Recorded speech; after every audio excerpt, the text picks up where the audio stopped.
வணக்கம் பக்தர்களே. இன்று நாம் வரலட்சுமி விரதம் பற்றி அறிந்து கொள்ள போகிறோம்.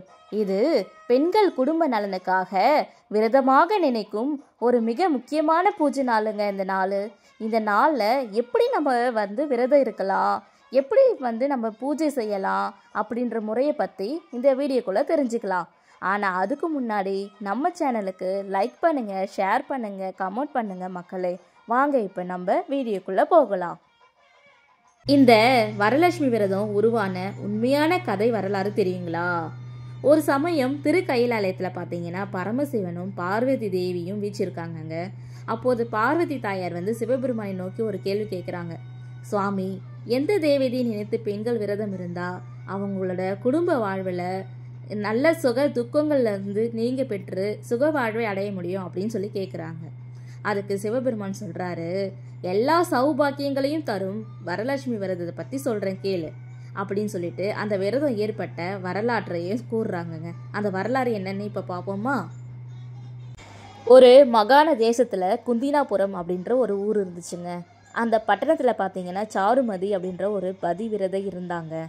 அவள் எப்போவுமே லக்ஷ்மி தேவியை வணங்குவதை ஒரு வழக்கமாக கொண்டிருந்தாங்க. அவளது கணவன் உஞ்சவிருத்தி மூலம் கொண்டு வரும் அரிசியை தான் அந்த குடும்பத்தில் அனைவருமே பசியாறி வந்தாங்கங்க. கருணையே வடிவமான வரலட்சுமி தேவி பதிவிரதையாக சாருமதிக்கு பார்த்தீங்கன்னா அனுகிரகம் செய்ய முன் வராங்கங்க. ஒரு நாள் சாருமதியோட கனவுல அம்பாள் தோன்றாருங்க. அதாவது, சாருமதி, உன் பக்தியால் நான் மிகவும் மகிழ்ச்சி அடைகிறேன், உனக்கு அனுகிரகம் செய்யவே நான் வந்திருக்கிறேன் அப்படின்னு சொல்கிறாங்கங்க. நீ ஆவணி மாதம் பூர்வபட்சத்தில், அதாவது பௌர்ணமிக்கு முன்பு வரும் வெள்ளிக்கிழமையில் என்னை பூஜித்தால் உன் கோரிக்கைகளை நான் நிறைவேற்றுவேன் அப்படின்னு சொல்கிறாங்கங்க. அதை கேட்ட சாருமதி தான் கண்ட கனவிலேயே அந்த வரலட்சுமி தேவியை வலமட்டு அதாவது சுற்றி வராங்கங்க. மேலும் தனக்கு தெரிந்த மந்திரங்கள்லாம் சொல்லி பூஜிக்கிறாங்கங்க. அதோடு பௌர்ணமிக்கு முந்த வெள்ளிக்கிழமை அன்னைக்கு பூஜை செய்யும் வழிமுறைகளை பற்றியும் வரலட்சுமி தாயார்கிட்ட கேட்டு தெரிஞ்சுக்கிட்டாங்கங்க. அதிகாலையில் கண் விழிச்சு எழுந்ததும் தான் கண்ட கனவு பற்றி தன்னுடைய கணவன் மற்றும் மாமியார் மாமனர்னு சொல்கிறாங்க சாருமதி. அவர்கள் அனைவரும் மகிழ்ச்சி அடைந்து அந்த உன்னதமான விரதத்தை கண்டிப்பாக கடைபிடிக்க வேண்டும் அப்படின்னு சொல்லி மனதில் உறுதி செய்கிறாங்கங்க. அதன்படி ஆவணி மாதமும் வருது. பூர்வபட்ச பௌர்ணமிக்கு முன்பு வந்த வெள்ளிக்கிழமையில், அதாவது உதய காலையிலங்க, சாருமதியும் அவளது குடும்பத்தினரும் விழித்திருந்தாங்க. பின்னாடி நீராடி விட்டு தன் நல்ல வஸ்திரங்களை அணிஞ்சு கொண்டு பூஜை செய்வதற்கு தேவையான பொருட்களை சேகரிக்காங்கங்க. அதே மாதிரி பார்த்தீங்கன்னா சாருமதி ஒரு இடத்தை நல்லா தேர்ந்தெடுத்து அந்த இடத்த நல்லா மொழுகி கழுவி விட்டு அரிசி மாவினால் கோலம் போட்டு வரலட்சுமி தேவிக்கு ஒரு மண்டபம் அமைக்கிறாங்கங்க. நல்லா வண்ணப்பொடிகளால் தாமரை போல கோலமிட்டு அதனை அழகுபடுத்துகிறாங்கங்க. அந்த மீது ஒரு நுனி வாழை இலையை போட்டு அந்த இலை முழுவதும் பச்சரிசியை பரப்பி வைக்கிறாங்கங்க. பச்சரிசி மேலே பார்த்தீங்கன்னா பித்தளை சம்பில் ஒரு சுண்ணாம்பு தடவி அந்த வாய் பகுதியில் மாவிளகளை சுற்றி வைத்து தேங்காவை வைத்து கலசம் போல் மாற்றுறாங்கங்க. அந்த கலசத்தின் மீது தான் அம்மா முகத்தை பதிக்கிறாங்கங்க. பின்னர் குத்து விளக்கு ஏற்றி வச்சு கலசத்தை மலர் மாலைகளை கொண்டு அலங்கரிக்கிறாங்கங்க. அந்த கலசத்தில் வரலட்சுமி தேவியை ஆவாகனம் செய்கிறாங்கங்க. இந்த பூஜையில் சாருமதியும் அவளது வீட்டில் அருகிலுள்ள பெண்களும் இந்த பங்கேற்கிறாங்க. இந்த விழாவில் பார்த்தீங்கன்னா சாருமதி அந்த பெண் எப்படி லட்சுமி தாயாரை வழிபட்டாங்கன்னா, தனக்கு தெரிஞ்ச ஸ்லோகத்தால் வரலட்சுமி தேவியை வணங்கிட்டு பின்பு பார்த்தீங்கன்னா உபசார பூஜைகள் செய்து 9 முடிச்சு போட்ட மஞ்சள் சரடனை பார்த்தீங்கன்னா தன்னுடைய வலது கையில் கட்டிக்கிட்டாங்கங்க. அதாவது காப்பு மாதிரி கட்டிக்கிட்டாங்கங்க. வரலட்சுமி தேவிக்கு பார்த்தீங்கன்னா 9 விதமான பச்சினங்களை, அதாவது நெய்வேத்தியமாக படைத்து கற்பூர தீபாராதனைகளை காட்டி வணங்கினாங்கங்க.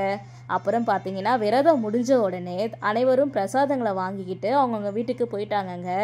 பின் பார்த்தீங்கன்னா அவங்கவுங்க வீட்டுக்கு போன புறப்படு பார்த்தீங்கன்னா அந்த பெண்களில் வீடுகள் பார்த்தீங்கன்னா அனைத்தும் நல்ல மாளிகைகளாக ஆடம்பரமாக காட்சி அளித்ததாங்க.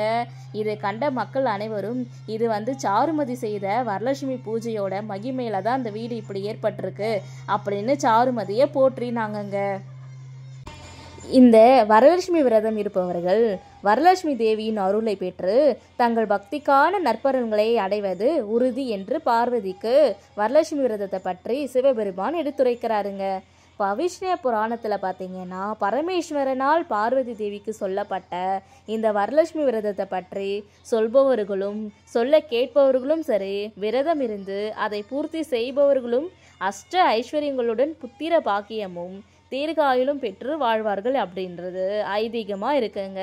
இந்த சரடு கையில் காப்பு கட்டினீங்க பார்த்தீங்களா, அதை கழட்ட உடனே ஒரு மந்திரத்தை சொல்லணுங்க.